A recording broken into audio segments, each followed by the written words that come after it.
৩৫ বছর পর সংসদ সদস্যদের ভোটে রাষ্ট্রপতি নির্বাচন। আর সেই নির্বাচনে দেশের ২৩তম রাষ্ট্রপতি হিসেবে নির্বাচিত মির্জা ফখরুল ইসলাম আলমগীরের দায়িত্বের নতুন অধ্যায় শুরু হলো ৭১-এর বীর শহীদদের স্মরণ করে।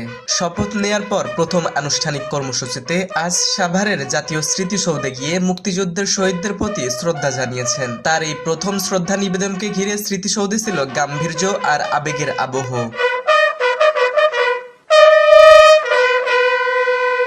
৭১-এর রক্তস্নাত ইতিহাসের সাক্ষী এই প্রান্তর, যেখানে একটি জাতির স্বাধীনতার জন্য জীবন দিয়েছিলেন লাখো মানুষ। দায়িত্ব গ্রহণের পর সেই স্মৃতির মিনারে শ্রদ্ধা জানিয়ে আনুষ্ঠানিক কার্যক্রম শুরু করলেন দেশের নতুন রাষ্ট্রপতি মির্জা ফখরুল ইসলাম আলমগীর।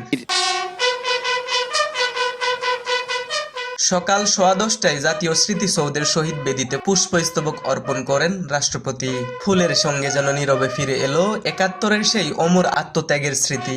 এরপর কিছুক্ষণ নীরবে দাঁড়িয়ে শহীদদের প্রতি গভীর শ্রদ্ধা জানান।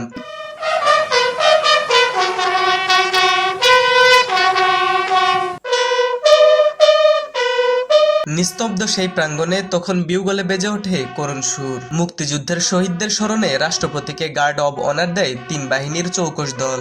এরপর পরিদর্শন বইয়ে স্বাক্ষর করেন রাষ্ট্রপতি মির্জা ফখরুল ইসলাম আলমগীর।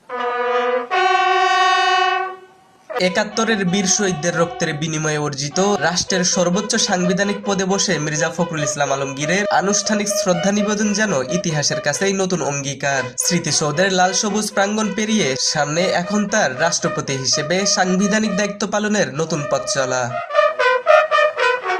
হিমুর রহমান, নিউজ বাংলা.নিউজ, ঢাকা।